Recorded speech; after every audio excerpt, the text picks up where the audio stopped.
Les grands entretiens de Storia Voce.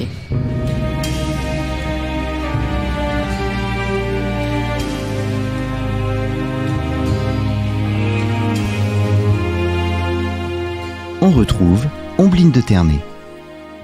Chers auditeurs, bonjour et merci pour votre fidélité à Storia Voce. Comme vous le savez, nos podcasts sont gratuits. Nous avons fait le choix de ne pas faire appel à la publicité pour les financer. Alors si vous souhaitez nous soutenir, n'hésitez pas à faire un don à notre association en cliquant sur le lien indiqué dans la description de ce podcast. En faisant un don, nous vous offrirons un abonnement à Histoire et Civilisation. Merci d'avance. En plein cœur de la guerre de 100 ans, tandis que la rivalité entre la France et l'Angleterre se poursuit, le royaume de France est traversé en son sein par un conflit entre deux partis, les Armagnacs et les Bourguignons. Joël Blanchard, bonjour. Bonjour. Dans votre ouvrage Armagnacs et Bourguignons, la fabrique de la guerre civile, 1407-1435, que vous avez publié chez Perrin, vous présentez au lecteur les éléments qui ont conduit à cet affrontement que l'on a qualifié a posteriori de guerre civile. Qu'est-ce qui fait qu'un conflit interne au royaume de France est possible alors même que les Anglais menacent l'intégrité territoriale du royaume de France ? C'est une très bonne question. On s'interroge sur la guerre en général. On dit que la guerre vient de l'extérieur. Ici, il s'agit d'une guerre intérieure, intestine. Comme le dit le religieux de Saint-Denis, qui est un des meilleurs chroniqueurs du temps, il s'agit d'une guerre domestique qui oppose les princes du sang, c'est-à-dire c'est une guerre fratricide, d'une certaine manière.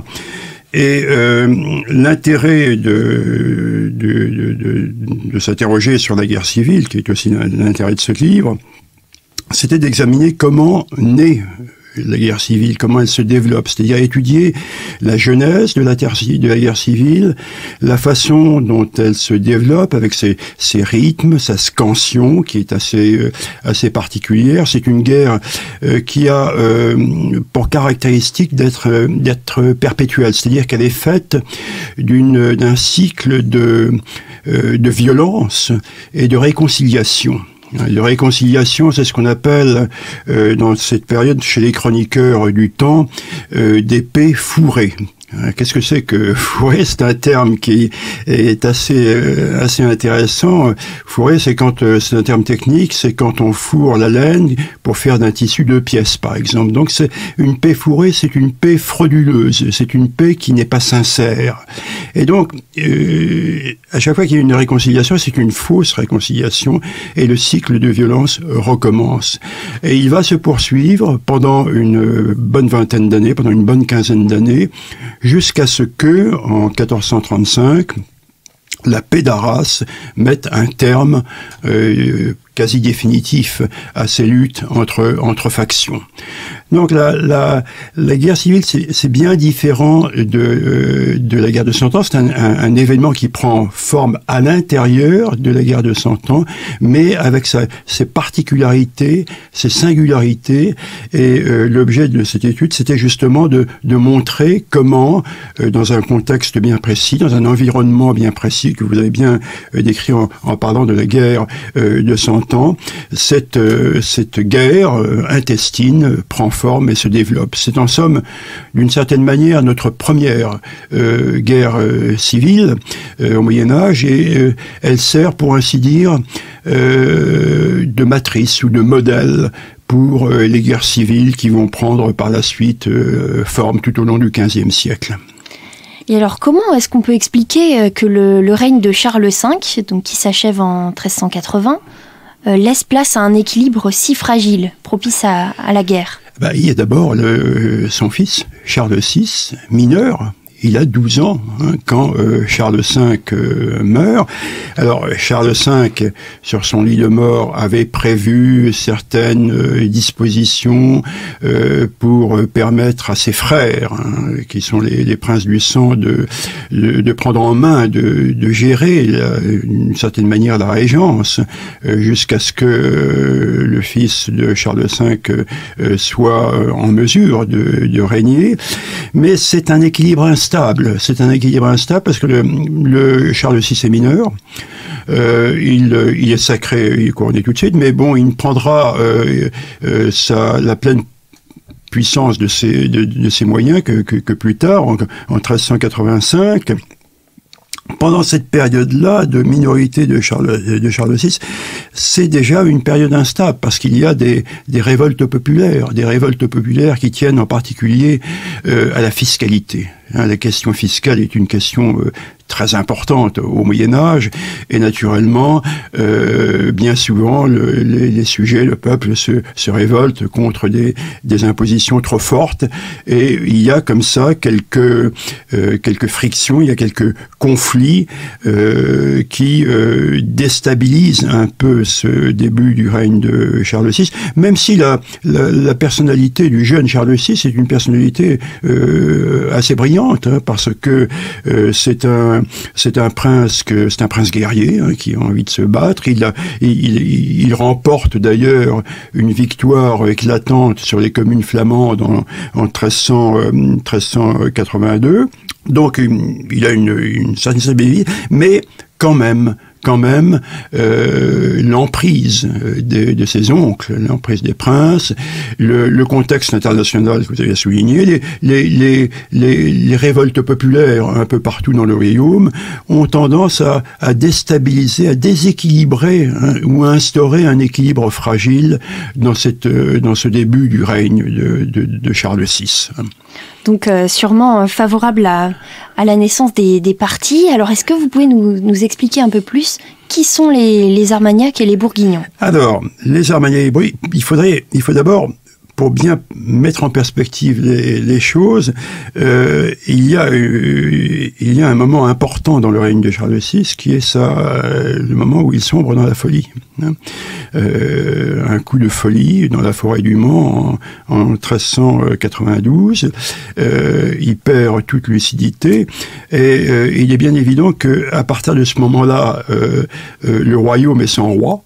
Il n'y a pas d'autorité, pour ainsi dire, légitime, et on peut comprendre que dans ces circonstances, dans ce contexte, des rivalités haineuses, mortelles même, vont se développer entre différents, je ne parlerai pas de partis parce que ça a une connotation un peu moderne, mais des factions qui se regroupent autour de leaders qui ont une vraie personnalité et qui vont, pour ainsi dire, entraîner la jeunesse de cette guerre civile, de cette guerre intestine.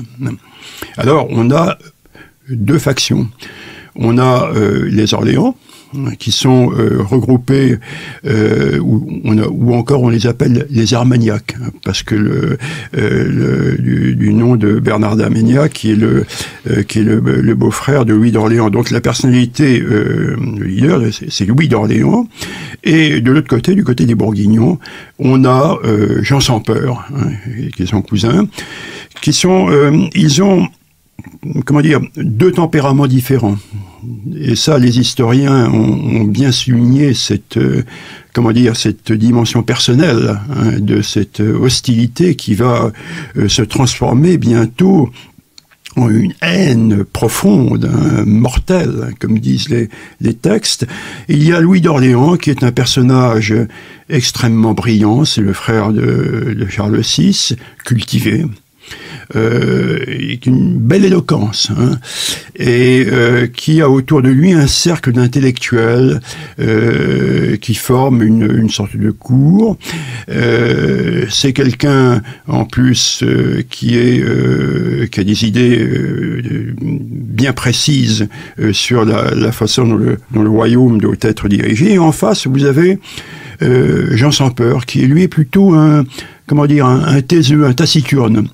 Bernard Guenet, qui est le grand spécialiste de l'histoire de Charles VI, disait que Jean sans peur est aussi laid que Louis d'Orléans est beau. Pour vous dire la différence de caractère. Il ne faut pas non plus comment dirais-je, trop stigmatiser Jean sans peur. Jean sans peur, c'est quelqu'un d'intelligent, c'est un pragmatique. Hein. C'est aussi un démagogue. Il ne faut pas oublier que le duché de Bourgogne, le duc de Bourgogne, il a en effet le duché de Bourgogne, mais il a également l'emprise sur la Flandre. Hein. Et donc Jean sans peur a cette qualité très appréciée d'entretenir des relations avec les communes flamandes, c'est-à-dire qu'il sait comment dialoguer avec les communes flamandes. Et ça, c'est important parce que dans cette guerre civile entre factions orléanaises et bourguignonnes, Jean sans peur aura l'avantage de pouvoir, entretenir avec les Parisiens, avec les villes en particulier, une relation privilégiée. En particulier, il sera aidé à réformer le royaume en diminuant des taxes. C'est un discours qui plaît beaucoup, naturellement, au sujet du roi. Il sait comment s'y prendre. Et c'est tout le contraire, en fait. C'est tout le contraire d'un Louis d'Orléans qui, lui, est un aristocrate brillant et plutôt attaché à la prééminence féodale, enfin, à sa qualité princière. Donc nous avons là, si vous voulez, deux tempéraments différents qui permettent d'expliquer en partie les oppositions, les frictions entre ces deux factions. Il ne faut pas oublier non plus que ils ont des horizons différents, des horizons politiques différents. Jean sans peur, avec les Anglais, une relation particulière. Il ne faut pas oublier que la laine anglaise sert à fabriquer des tissus qui sont tissés dans les communes flamandes. Donc il entretient avec les Anglais un rapport privilégié, alors que Louis d'Orléans, lui, c'est l'affrontement. Enfin, c'est-à-dire qu'il faut bouter les Anglais hors de France. Et donc il y a, si vous voulez, des stratégies politiques et diplomatiques qui sont différentes et qui expliquent également les oppositions que l'on observe sur le terrain. Oui, et donc on voit bien qu'il y a des enjeux territoriaux, des enjeux politiques. Et qu'est-ce qui fait qu'on peut parler d'un basculement dans la guerre civile ? Quel événement marque un basculement ? Alors le basculement, c'est l'assassinat de Louis d'Orléans par Jean sans peur en 1407, c'est ça. C'est un événement considérable. Pourquoi ? Parce que Louis d'Orléans est le frère du roi, donc c'est un crime de lèse-majesté. On sait comment les choses se sont passées. Jean sans peur quitte l'hôtel de la reine Isabelle de Bavière, rue Barbette, et entre dans la rue Vieille du Temple, accompagné de 2 ou 3 valets. Et puis là, il est agressé violemment par un groupe de meurtriers, de tueurs, qui le poignard, qui lui font éclater la cervelle et qui lui coupent surtout la main droite. C'est d'ailleurs l'illustration que l'on a sur la couverture du livre. Donc c'est un acte violent et symboliquement très très très très violent. Le prévôt de Paris, juste après l'événement enquête. Et qui est le meurtrier ? Bien, le meurtrier, il avoue son crime. C'est Jean sans peur qui, le lendemain, va voir ses frères et lui dit, voilà, c'est moi qui ai tué Louis d'Orléans. J'ai été poussé par le diable. Hein, c'est le diable qui m'a poussé à accomplir ce crime. Et donc les frères, les oncles lui disent, tu pars, tu t'en vas, tu restes pas à Paris, on va plus te voir. Et il part dans le Nord. Et c'est là qu'il prépare sa justification, qui est le moment fort de ce conflit entre Armagnac et Bourguignon. C'est le début d'une controverse sur ce qu'on appelle le tyrannicide, c'est-à-dire Jean sans peur, aidé d'intellectuels de haut vol, va essayer d'expliquer devant la cour pourquoi il était légitime de tuer Louis d'Orléans. Et c'est un texte très important parce que c'est un texte très argumenté. On sait que, d'après la Bible, enfin, non occides, tu ne tueras point. Donc, comment expliquer, comment justifier que l'on puisse tuer ainsi le tyran? Et Jean Petit va développer devant la cour une justification très argumentée avec une majeure selon la façon très scolastique de faire à cette époque-là, une majeure, c'est-à-dire un argument principal, la cupidité est à l'origine de tous les maux, et une mineure dans laquelle il va égrener, décliner tous les éléments qui font que Louis d'Orléans avait cédé à cette cupidité. En particulier, Louis d'Orléans dilapidait le trésor royal, mais plus grave, c'était un hérétique. Hein. Par exemple, pour donner un exemple assez frappant, il portait à même la peau un talisman qui lui avait été donné par le diable. Hein. Et il portait à la main un anneau qui lui avait été aussi donné par le diable et qui, quand on le touchait, permettait de séduire toutes les femmes. Bon, il y a donc toute une argumentation, tout un ensemble, si vous voulez, d'arguments qui constituent des mineurs qui, d'une certaine manière, appuient cette idée qu'il est légitime de tuer un tyran. Et alors, c'est pas fini parce que quelques mois après, naturellement, l'épouse de Louis d'Orléans, Valentine Visconti. Alors on avait accusé aussi Louis d'Orléans d'être un empoisonneur parce qu'il avait épousé Valentine Visconti, donc il avait des relations avec l'Italie.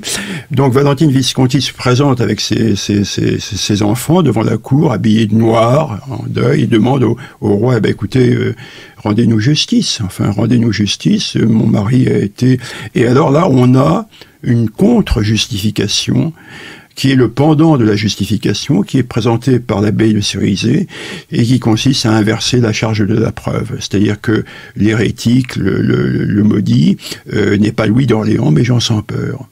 Cette controverse très argumentée constitue le dossier clé, pour ainsi dire, de cette guerre civile. Parce que non seulement, parce que idéologiquement, si vous voulez, il cristallise toutes les opinions, tous les arguments autour du thème de la lèse-majesté et de la majesté royale. Donc c'est quelque chose de très important que ce débat idéologique et que cette controverse. Et justement, puisque vous évoquez les aspects religieux, quel lien on peut faire entre le grand schisme d'Occident et la guerre civile qui prend place? Alors, il y a dans cette séquence historique, il y a ce que vous avez bien indiqué, la guerre de 100 ans, c'est-à-dire le conflit anglais qui est toujours présent, et qui est d'autant plus présent que le roi étant fou, les absences du roi fait que il n'y a plus d'autorité légitime et les Anglais vont naturellement en profiter pour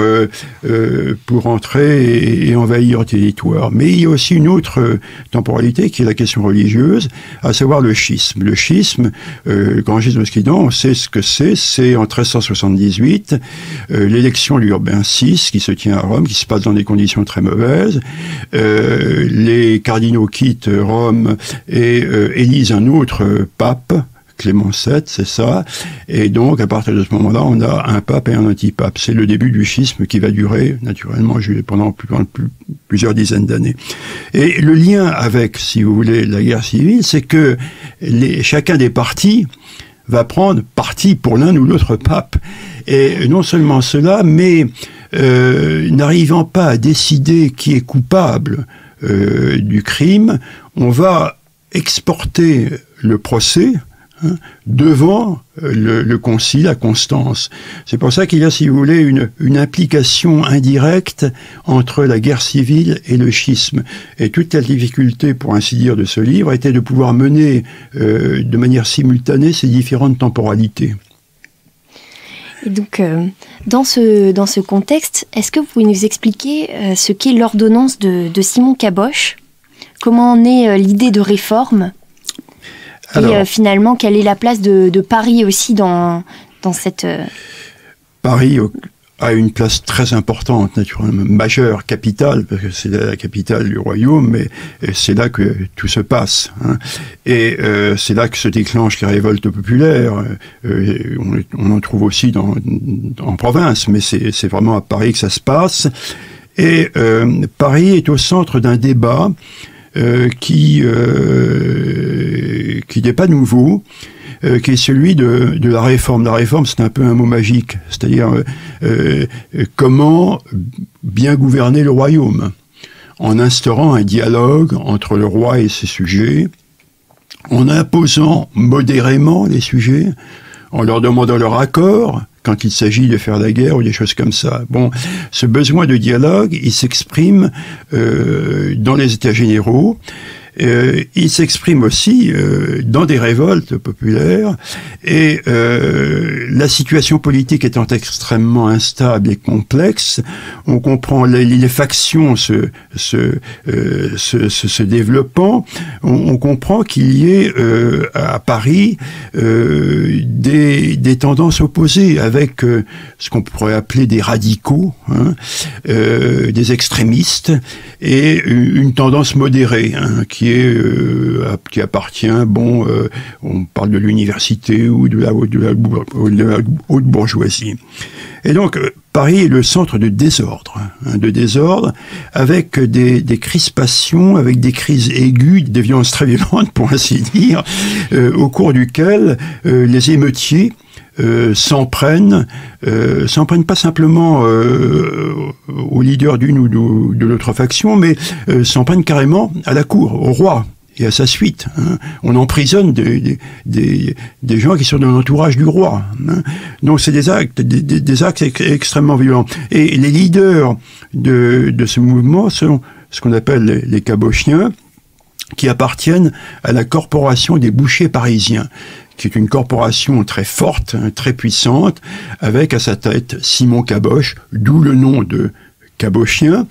Ils ont l'aval plus ou moins de Jean sans peur, qui sait entretenir cette démagogie parce qu'elle se tourne, ces extrémistes s'en prennent au parti de la faction opposée, les Orléans, et on a tout au long de ces années des mouvements des poussées paroxystiques de violence, au cours desquels d'ailleurs on s'aperçoit que Jean sans peur est souvent débordé par ces éléments radicaux. Donc Paris est au centre de cette effervescence populaire.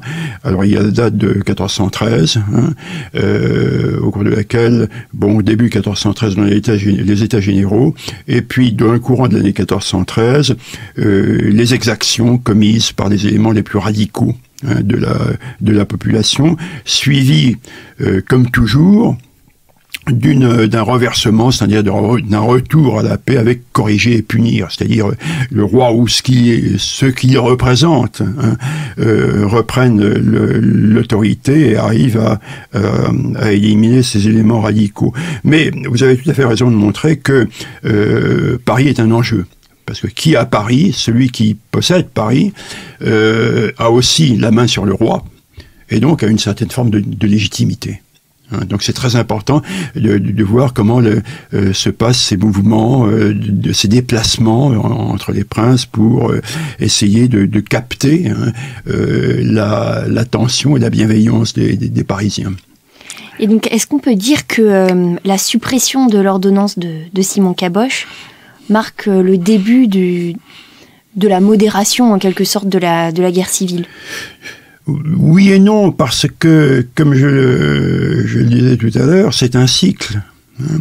Et donc les réconciliations sont tellement peu convaincantes que la violence reprend, et on aura un autre moment extrêmement violent, peut-être encore plus violent que celui de 1413, c'est lorsque Jean sans peur va rentrer dans Paris en 1418. Alors c'est après la défaite d'Azincourt, c'est-à-dire c'était après la défaite des Français dans les Anglais à Azincourt, le vide politique est encore plus évident, et Jean sans peur va rentrer dans Paris et éliminer physiquement, on peut dire, la plupart des partisans des Armagnacs et des Orléans.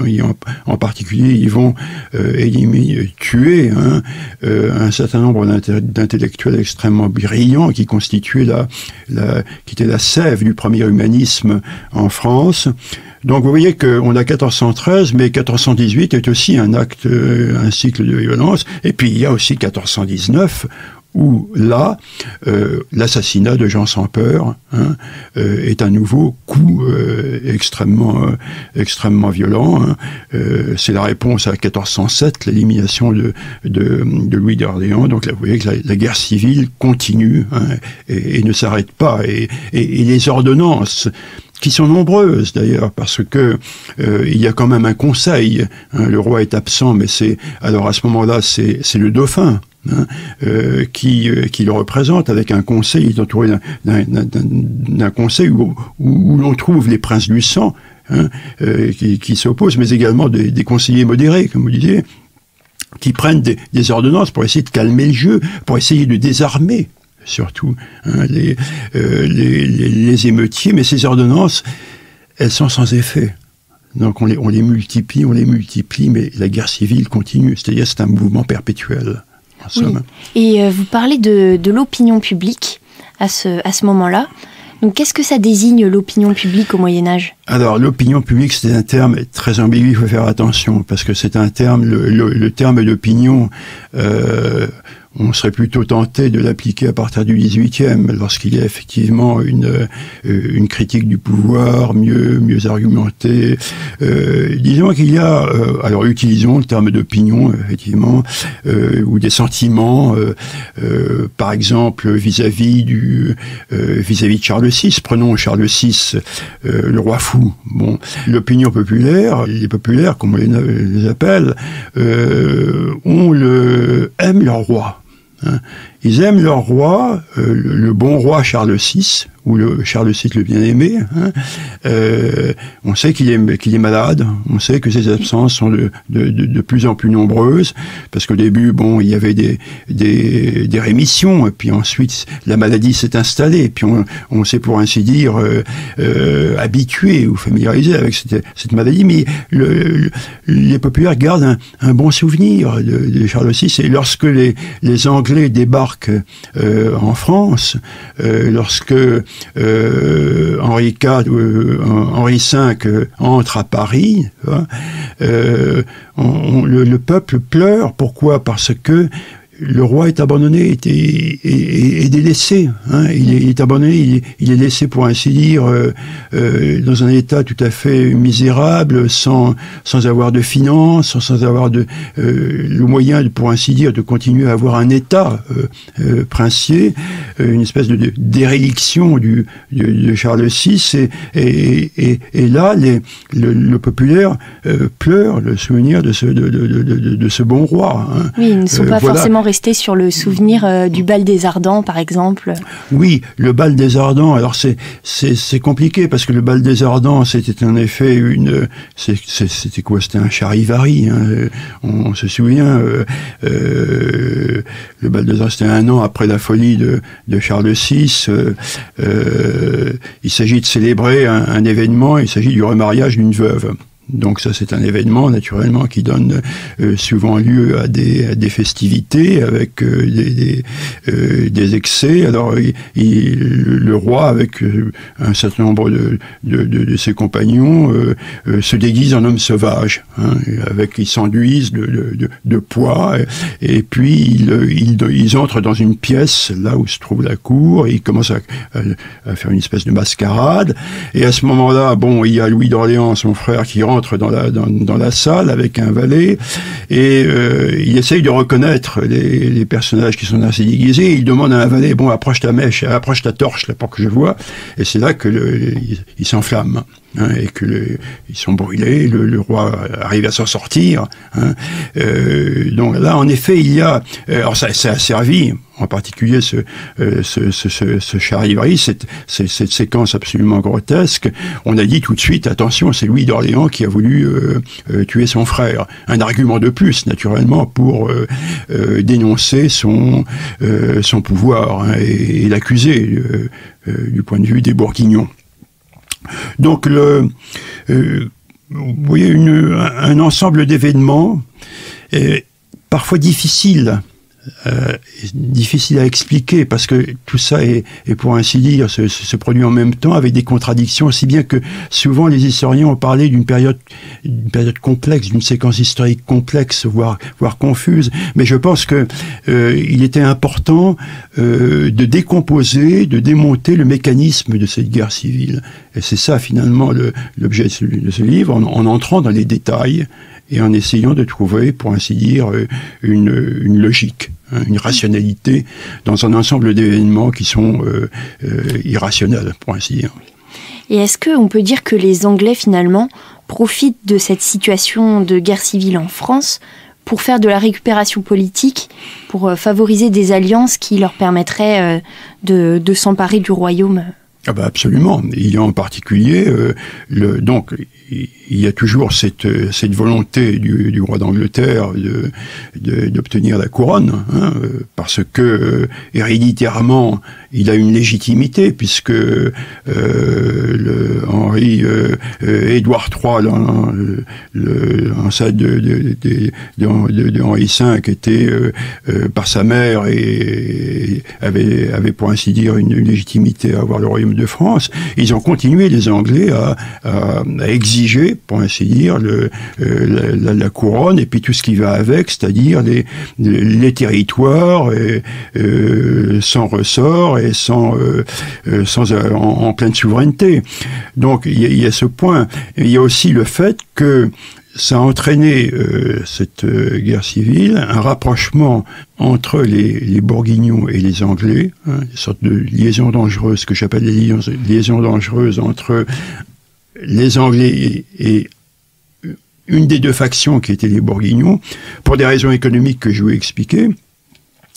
Et l'idée, c'était, pour ainsi dire, c'est ce qu'ont assez bien expliqué les historiens, c'était de faire une espèce de vaste territoire, de l'Angleterre, en passant par le nord de la France, les communes flamandes, l'Empire, tout ça aux dépens du royaume de France.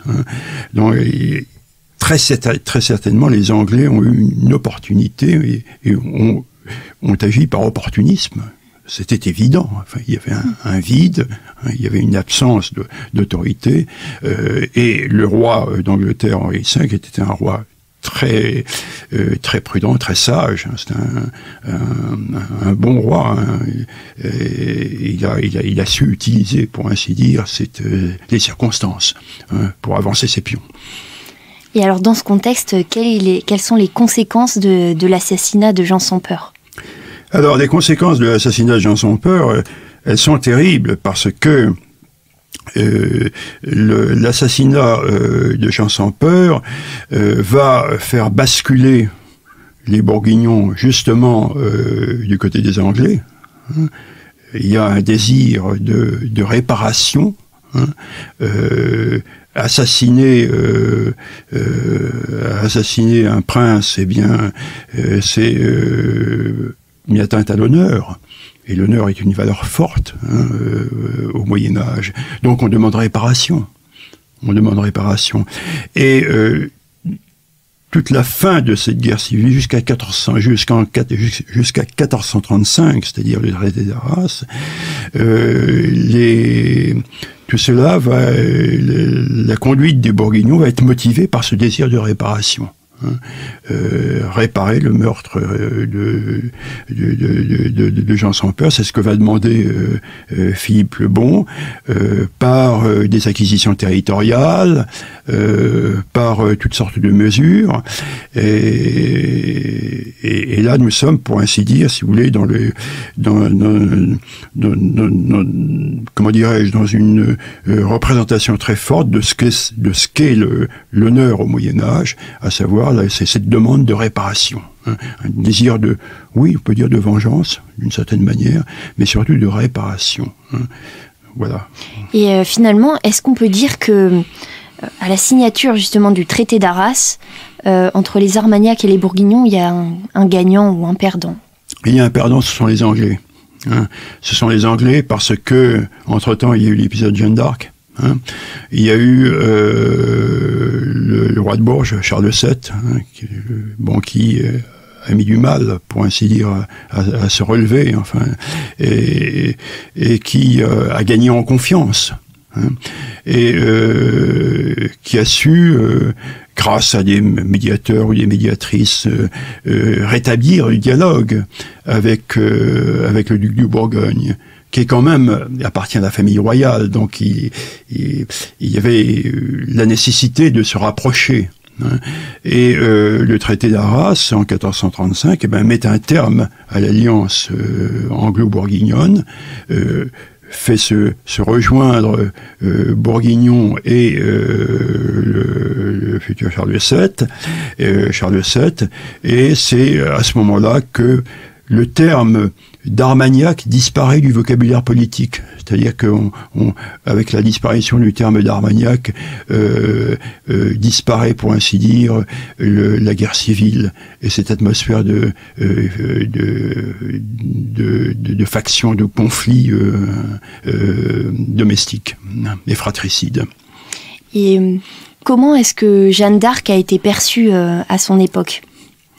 Alors, Jeanne d'Arc, il faut noter d'abord que l'épisode Jeanne d'Arc ne marque pas un arrêt. Hein. Je veux dire que la guerre franco-anglaise a continué, le conflit a continué, mais Jeanne d'Arc incarnait l'espoir. C'est-à-dire, il y avait aussi cette idée, si vous voulez, qui est associée à la représentation de Jeanne d'Arc, l'idée de prophétesse, de prophétie. Hein, comme le dit joliment Philippe Contamine, Jeanne d'Arc est prophétesse et c'est la seule qui accomplit sa prophétie, puisqu'effectivement elle sacre le roi à Reims. Donc c'est un ambiente, si vous voulez, c'est un imaginaire qui s'ajoute à ce que l'on voit, et qui, d'une certaine manière, pacifie les choses, hein, et redonne espoir. Oui, incontestablement, il y a un effet Jeanne d'Arc, hein, même si il faut attendre 1435, hein, donc quelques années après la mort de Jeanne d'Arc, pour que le conflit s'apaise. Bien, Joël Blanchard, merci d'être venu au micro de Storia Voce. Et il me reste à vous remercier, chers auditeurs, pour votre fidélité. Vous pouvez bien sûr parler de nous autour de vous. Merci beaucoup.